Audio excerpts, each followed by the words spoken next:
Me and the frontman are besties, so he has recruited me to be a villain in his Roblox Squid games. The VIPs complained that the games weren't entertaining enough, so he asked me to change it. First game is red light, green light. I focused on my survival first and made sure I was at the end before brutally kicking these poor people into the battlefield again. I watched as my hands caused multiple people to turn into floor graffiti and ultimately die. By the end of the game, I got my kill count up to 4 or 5 people, although I had made many more enemies. Next game was Dalona, and the frontman silently thanked me by giving me an easy shape, the circle. After that game, I knew what was coming, the snack time and then the dreaded lights out. Then I grabbed my food and tried to eat in peace, but then realized I had a true enemy.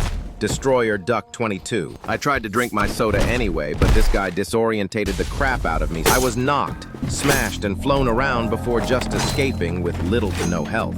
But he was too fast for my grandpa legs, so I had to think. But then I remembered, my dad works for Squid Game, so y'all can kill me. Mr. Frontman revived me, and I was so back and ready for revenge, got into the game and found out it was hide and seek. I asked the frontman nicely to be a hider, and he accepted my request. Opened the first door and found the exit. I did eventually get found by this one girl, so I went running for my life.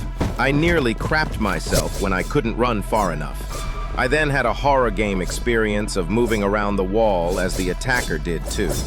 I did get caught this time though and didn't make it. So I had to call my dad at Squid Games to give me a quick revive. And here we are, back at the sleep room. Anyway, the next game we played was Glass Bridge.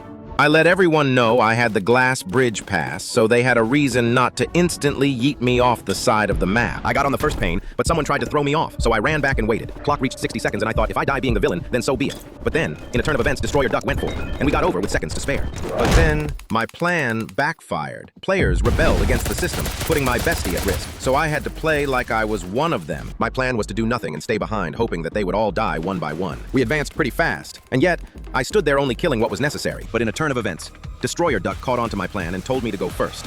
I politely declined. And as I guessed, they got bored of waiting and went through anyway, so I followed after. Destroyer Duck and his friend kept pushing me to the ground, but I didn't care. They couldn't touch me. I low-key got bored of them, so I just walked out for a quick smoke break. Destroyer Duck then said he was gonna report me.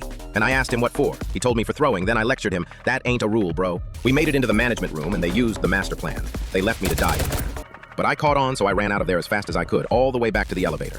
A few minutes later, they made it to the front man. I was made to point my gun at his head, but I stopped. He said we could all leave and split the money. So I walked back and we were given a helicopter. We had one, but what the other two didn't know is the front man put a bomb on the chopper and gave me a parachute. That's my money. Ha ha ha ha ha.